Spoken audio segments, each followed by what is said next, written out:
Where the Gomti River meets the Arabian Sea on India's western edge, you'll find the modern city of Dwarka. It's a coastal town that has lived alongside the rhythms of the ocean for centuries. At the center of this town stands the Dwarkadish Temple. Millions of pilgrims travel here every year, drawn by the stone spire that serves as a physical marker for an ancient, lost legacy. Ancient texts describe an original Dwarka, a majestic capital conceptualized by Lord Krishna himself.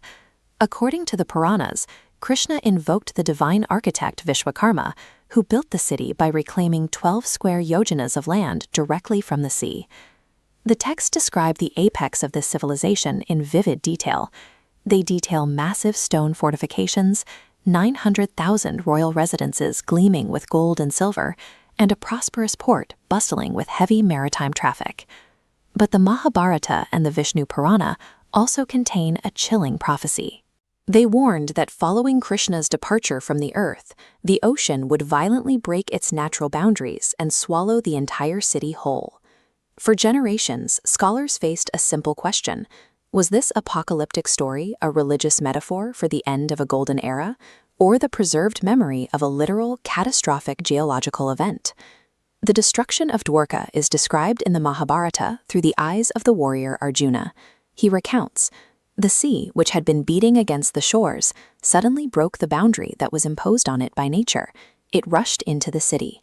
Arjuna watched the beautiful carved buildings become submerged one by one." The text emphasizes how rapid and overwhelming the flood was, tearing through the streets and covering everything in a matter of moments. And then it was over. The text states the sea became as placid as a lake. There was no trace of the metropolis left. Dwarka was reduced to just a memory. End-of-the-world myths usually involve fire falling from the sky or global deluges lasting for months. The Mahabharata, however, describes the specific, rapid drowning of a single coastal settlement. It matches the exact profile of a real-world oceanic disaster. This map shows the geology of India's west coast, specifically highlighting the Saurashtra-Kutch margin. This is a highly active tectonic zone, capable of generating massive seismic anomalies. We know this region is uniquely vulnerable to sudden tsunamis because we have a modern precedent. In November 1945, a magnitude 8.0 earthquake in the Makran subduction zone sent a massive tsunami straight into the Gujarat coastline, with run-up heights reaching over 11 meters. Beyond earthquakes, there are mid-Holocene sea level fluctuations to consider. 5,000 years ago, the Arabian Sea was 2 to 4 meters lower than it is today. Ancient people could build large settlements much further out into what is now open ocean.